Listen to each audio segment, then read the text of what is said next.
So caring. When she met people, they felt so much better for the touch of her hand and her very presence. Princess Diana's last visit to the region revealed much about the course her life had taken. The infamous helicopter trip to visit Derbyshire psychic Rita Rogers was the last glimpse here of a woman clearly needing to give an often troubled life some kind of meaning. A very different picture from those which captured so many hearts and brought hope to so many people. Almost as soon as people heard the news of Princess Diana's death, they began to try to find ways of expressing their grief. Many events planned for today were cancelled at short notice, and across the region, churches became a focal point for people wishing to mourn. Kathy Killick reports.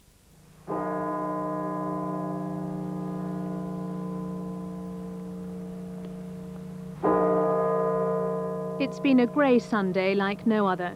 As the region's towns and cities woke to this morning's terrible news, some found comfort the time-honoured way, attending services from village churches to cathedrals.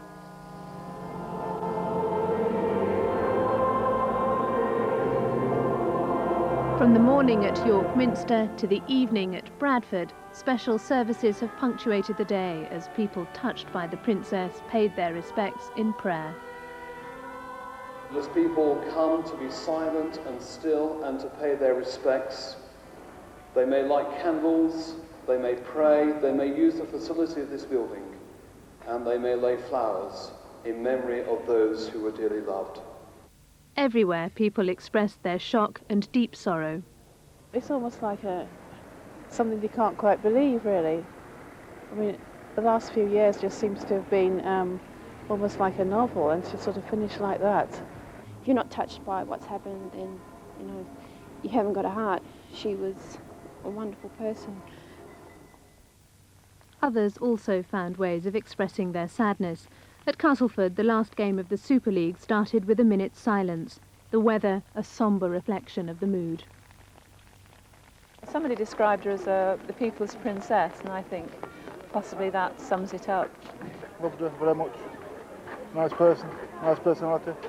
I hope now that everyone will just calm down and let the family grieve in peace, really.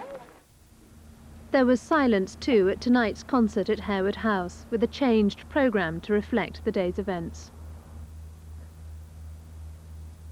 I believe passionately that music has a universal power of communication. It reflects many different emotions, and it has a unique power to soothe and to heal.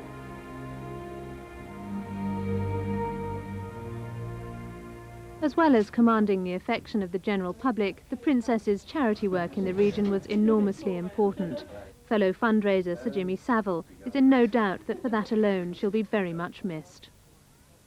She actually cared about people. So charities, when they came onto her, she saw the receiving end of it, which was the poorly people at the other end. There are 6,000 million people in this world. Most of them had seen her one way or another, and all of them will be very upset that she's not here anymore. Heaven is a lucky place today. Sir Jimmy Savile. Well, earlier today, Kathy Killick spoke to the Archbishop of York, Dr. David Hope. He gave his reaction to the tragic news of Princess Diana's death. Well, I think the word that springs to my mind was numbness on hearing the news very early this morning, and actually a reaction of almost total disbelief that these tragic circumstances had occurred.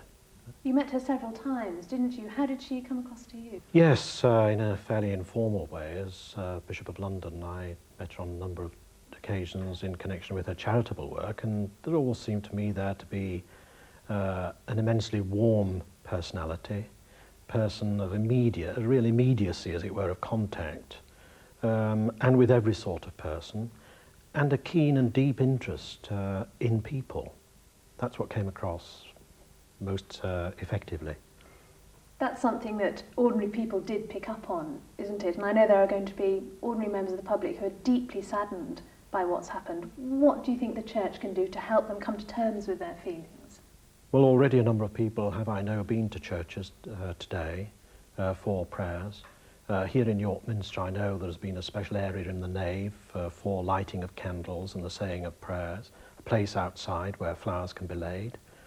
People are free to just slip into their local church and to be quiet and to reflect and say a prayer. And I very much hope they will take the opportunity of doing so.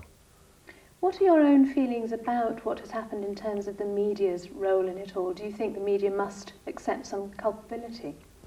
Well, I think there is an investigation now taking place, and I think it's perhaps too early days to make judgments about that yet. We shall have to wait and see, but clearly there are lines to be drawn, restraints in terms of people's privacy, but that discussion no doubt will take place in the ensuing days. Finally, Archbishop, how do you think she'll be remembered? I think she'll be remembered as a very human person, an immensely compassionate person, warm-hearted, and her work for humanity will, I think, be particularly celebrated and remembered with the young homeless people, people suffering from AIDS, and more recently, those terribly injured by landmines. I think that's the abiding picture that stays with me, her, Diana, Princess of Wales, hugging those two young people so terribly injured. And I think that says it all in terms of her life. The Archbishop of York, Dr. David Hope, with thoughts on the tragic death of Diana, Princess of Wales. Tonight, accompanied by Prince Charles, her body has been flown back to London from Paris.